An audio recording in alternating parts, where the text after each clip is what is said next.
Сәлеметсіздер ме оқушылар? Бүгінгі сабақта бұрыштың түрлерімен танысатын боламыз.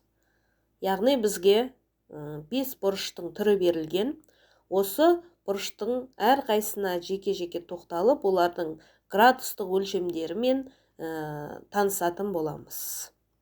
Яғни жазықтықта бізде тік бұрыш, сүйір бұрыш, доғал бұрыш, жазыңқы бұрыш және толық бұрыш берілген бізде. Осы жердегі бірінші бізде тік бұрыш дегеніміз не? Және оның градустық өлшемі неге тең болатынын қарастырайық. Тік бұрыш, бізге берілген тік бұрышты латынның бас әрпімен белгілейміз. Яғни берілген мына фигура, яғни осы бұрышымыз тік бұрыш болып келеді бізде.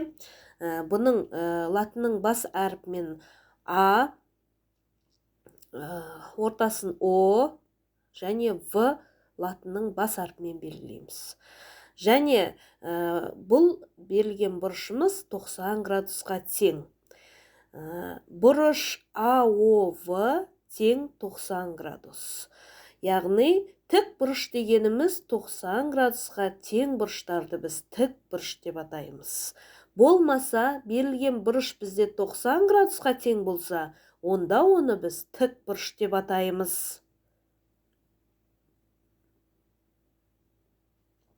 Келесі бізде балалар, доғал бұрыш. Доғал бұрыш дегеніміз, яғни бұны да АОВ бұрышының әр нүктесін белгілейміз. Және осы жерде бізде АОВ бұрышы, қарап отырсаңдар, тік бұрыштан үлкен бұрыш.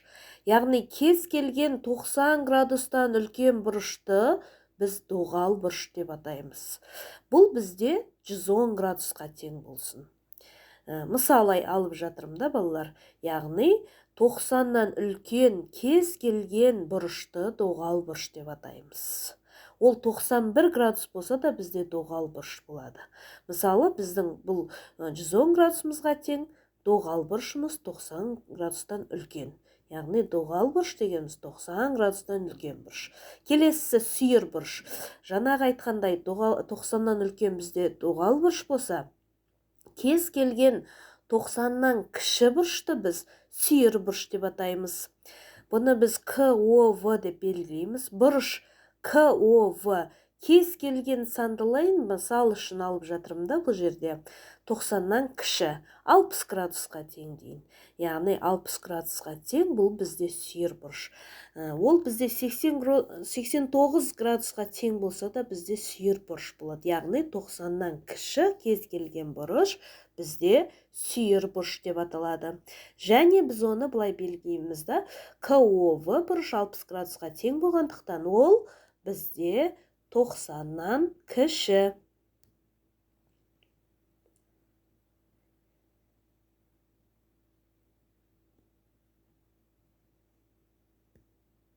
Келесі балалар, жазыңқы бұрыш.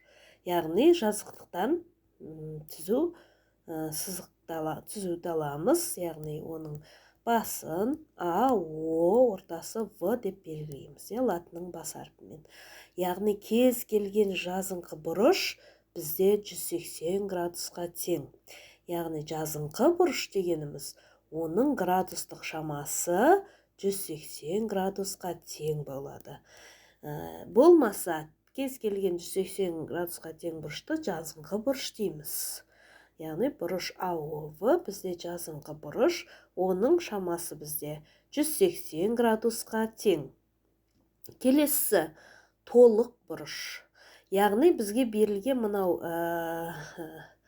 стрелкамыз, яғни сәулеміз, осы нүктеден толық бір айналым жасап тоқтаса.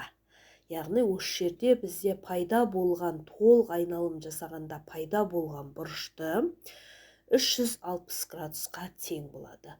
Яғни толық бұрыштың ішінде бізде 2 жазыңқы бұрыш бар. Яғни 180-ге 180 қойсаң 360. Сонымен толық бұрыш дегеніміз 360-ға тең. Сонымен біз балалар бүгін 5 бұрыштың түрімен таныстық. Біріншісі бізде тік бұрыш, ол яғни градустық өлшемі 90 градусқа тең. Кез келген бұрышты біз тік бұрыш деп атаймыз. Одан кейін сүйір бұрыш. сүйір бұрыш дегеніміз кез келген 90-нан кіші бұрышты сүйір бұрыш дейміз. Және доғал бұрышымыз ол кез келген 90-нан үлкен бұрыш доғал бұрыш деп аталады. Ал толық бұрыштың градустық шамасы 360-ға тең болады. Жазыңқы бұрыш ол бізде 180 градусқа тең. 5 бұрыштың түрімен таныстық, түсінікті болды деп ойлаймын.